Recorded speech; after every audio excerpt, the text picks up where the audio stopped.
What's up, everybody? This your boy Adogg, and once again, I'm back with another video. Today we got Jordan Peterson.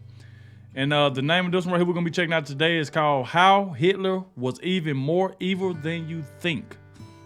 Now, before you get to the video, make sure y'all hit that like button, subscribe to the channel. Without further ado, I'm not gonna hold y'all up. We're gonna go ahead and dive straight into this. And let's see what Mr. JP got to say. So here's what you should have done if you were a Nazi and you wanted to win the war. You should have enslaved the Jews and the Gypsies and had them work, right? You should have had them work for the benefit of the victory. And then if you wanted to, you liquidate them afterwards. That's the logical thing to do if you want to win. And we assume that Hitler wanted to win. But that's not a very intelligent assumption. Why would you assume that? He wasn't exactly a good guy. So why should we assume that he was aiming at the good that he was promoting, even in his own terms, right? The glorious, everlasting Third Reich, right? That'll rule for 1,000 years and be a bastion of civilization and music, because that's the sort of thing he purported to be interested in. Well, so what do you do with the Jews and the Gypsies? Well, round them up, fine. Enslave them, fine. You don't kill them. You certainly don't devote a substantial proportion of your war resources while you're losing to accelerate the rate at which the extermination is taking place. Because that's a bit counterproductive, unless what you're aiming at is the maximum possible mayhem in the shortest period of time. Well, so what happened as the Germans started to lose the war? Did Hitler lose faith in his own ability? No, he believed that the Germans had betrayed him with weakness. And so he was perfectly willing to accelerate the rate at which Germany was losing the war. And so when Hitler and his minions had the choice, here's the choice. You can suspend your unnecessary demolition of people, win the damn war, and then pick it up afterwards. Or while you're losing, you can just accelerate the mayhem, even though it's counterproductive. It's like, what'd they pick? Well, they picked to accelerate the mayhem. And so to me, there's an old psychoanalytic idea. I think this was derived by Jung. If you can't figure out what someone is doing or why, look at the outcome and infer the motivation. If it produces mayhem, perhaps it was aiming at mayhem. Now, you have to use that dictum carefully. If someone's irritating you, maybe it's because you're irritable and you should sort yourself out, but maybe it's because they're actually aiming at irritating you. And that's the actual motivation. So perhaps not, but it's another tool in your analytical armament. So, and so you see, well, and this is the thing about warfare that's so interesting about because you can attribute it to territoriality.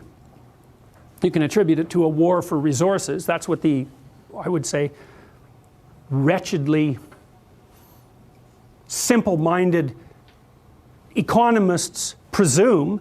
People fight over scarce resources. It's like, hey, we're a little bit more sophisticated than that. Boy, imagine having a teacher like Jordan Peterson.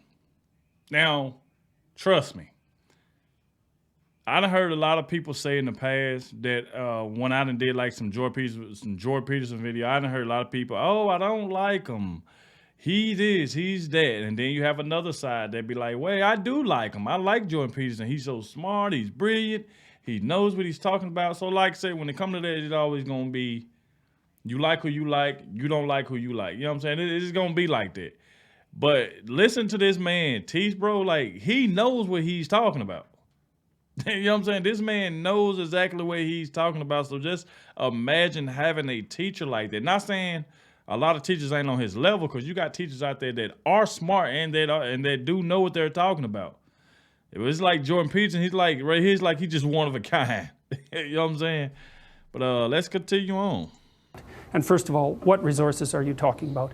The bloody Inuit had nothing. They lived perfectly well. What did they have? Snow and seal blubber.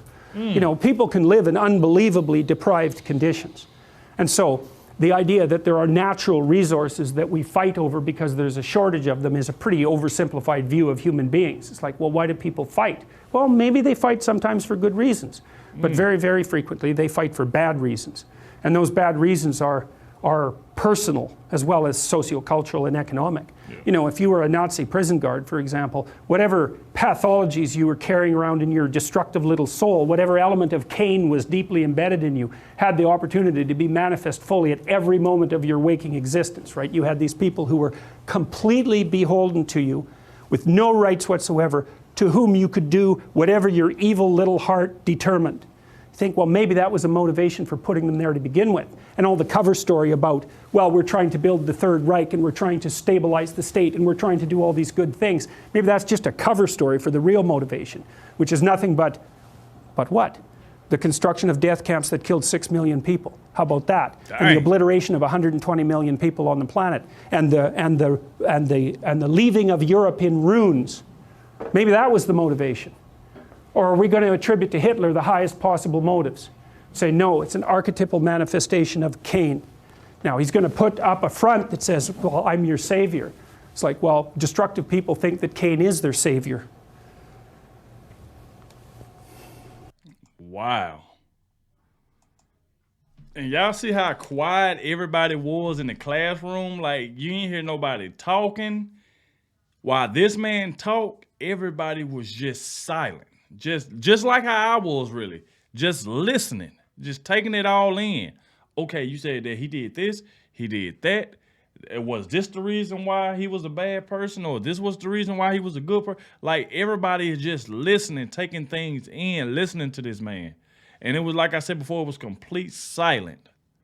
You know what I'm saying? It ain't nothing wrong with sitting there just being silent and listening to somebody that knows what they're talking about. There's nothing wrong with listening. So y'all can say, y'all let me know more about what y'all thought about it in the comment section. Let me know what y'all take was on this Jordan Peterson video right here about Hitler. Let me know what y'all think. I will be reading the comment section. If y'all like to see more Jordan Peterson videos, hit that like button. Let me know down below in the comment section, all right? But we have made it to the end. I appreciate you all for watching. This your boy Adogg, and I'm going to catch y'all in the next one.